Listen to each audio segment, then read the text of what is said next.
Steve kept his pace easy, taking several breaks to admire the splendor of the mountain and inhale more of its glorious perfume. As he came closer to the falls, he began to hear the trickling stream the falls fed to become Sulu Creek. Absently, he hummed along with it, and he could swear he felt the eyes of the spirits watching him.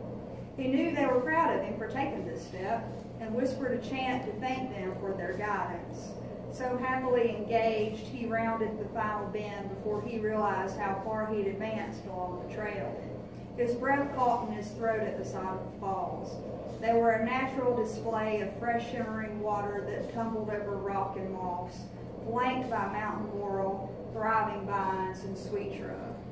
Even by North Georgia standards, the falls weren't particularly large or grand. For this reason, Sulu Falls didn't get a lot of attention from tourists like other waterfalls in the area. There weren't many. But that suited the locals just fine. It was a private treasure that played a large role in white and native lore. Everyone in town deemed it a favorite spot, if only for the sheer beauty of the falls and pond. Steve smiled wide and long, allowing the sight, sound, and fragrance of it to soak in and fill his soul. 1,000 memories played across his mind. Drunken swims in the wee hours of the night, illegal campfires and bitch sessions with his brothers, Maddie and Lynn, family outings before his father died. One in particular stuck in his mind. They had come up here with Lynn's parents one fine afternoon when he was 5 years old. Aaron and Cheryl Larson were always close to Tara and Clark Stewart, so the two families spent a lot of time together. On the afternoon in question, Marty and Keith ran off into the woods to get into their own shenanigans while Ezra and Lynn sat by the pond. As the adults chatted over the remnants of their picnic, Steve and Lynn giggled and gabbled about whatever 5-year-olds find to gabble about. They chased each other a little and went looking for salamanders and crawdads in the creek. They played in the dirt and found worms and pretty rocks. Then they got into serious trouble when Ezra dared Lynn to jump into the pond with him. Their parents were furious, but that was the moment Steve and Lynn became best friends. From that day to the day they separated to attend different colleges, they were practically inseparable. Steve sighed and took a seat on a small boulder by the pond. Oh, to be young again, he whispered to himself. He could hear his mother's voice telling him, "You're still young, honey pie." He wanted to believe her, but he never felt exactly young. Moreover, the uncertainty of his health always made him feel like he was teetering on the edge of mortality. More melodrama.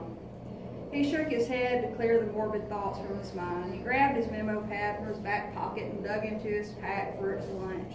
Not quite ready to eat, he leaned back on his hands and gazed into the glimmering sheet of clean mountain water in front of him. An ache that had nothing to do with long QT syndrome or mortality settled into his chest. By tomorrow night, he'd be back in Atlanta, and all this familiar beauty would be miles away while he was stuck in a cage of buildings and people. Some part of him considered going back to work Monday just to quit. Marty and Keith's speeches always offended him because they hit so near the mark. But wisdom reigned as it always did, and Steve contented himself with what was before him. He was just about to reach for a sandwich when an odd sensation crept over him. He dismissed it, but a hot breath against his neck and a deep snort behind him sent him reeling around to look into the eyes of a rust-colored mare. He teetered on the boulder and very nearly fell into the pond as the horse whinnied another benevolent howdy. The awkward maneuver that found him on the damp ground elicited peals of silvery laughter as the rider dismounted. "Ezra Larson, as I live and breathe. Damn, sweetie, you're still good looking." Steve nearly fell into the pond again. He couldn't speak for several seconds as his mouth hung agape at the redhead smiling beside the calmly grazing mare. She was more beautiful than he remembered. Her profusion of freckles was always endearing, but age had softened them into an elegant dusting of bronze across her nose and cheeks. A full, lush ponytail danced along her waist in the breeze as she stood with one hand on a hip cocked in a saucy stance. The years had provided her with delicious curves that gave her the appearance of some mischievous little sprite waiting for a lost traveler to tempt. Lynn, it was all he could manage for a moment, still half spread eagle on the ground.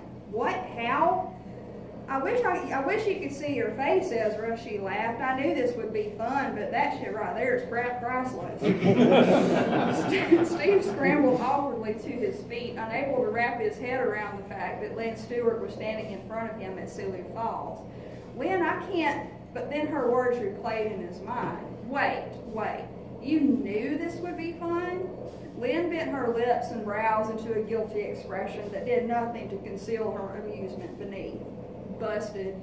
Her smile broke through the faux penitence. Maybe one of your brothers texted me last night that you were in town. And maybe his wife texted me this morning to tell me where you would be.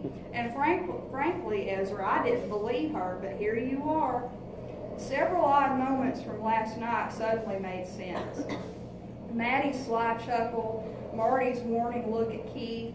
As all this clicked into place, Steve chuckled and shook his head. He looked back at Lynn, completely speechless as it registered fully in his brain that he was standing here looking at the person he most wanted to see. Jesus, Lynn, I just can't believe you're here. I've been thinking about you lately, and I kept hoping. Lynn smiled affectionately, and Steve thought he saw a light mist forming in her eyes as her mouth wavered. But the smile remained intact as she flicked her gaze over him. A fleeting flash of her impossibly blue eyes confirmed that she saw in him exactly what his brothers had last night. But she only smiled wider and took him into a tight hug. A scent he'd never forgotten and forest filled his nostrils. He held her tighter to drink it in, fighting a sting of tears himself. You don't know how happy I am to see you, Red, he managed without a break in his voice. Don't ask me how, but something in me knew you'd be here, or hoped.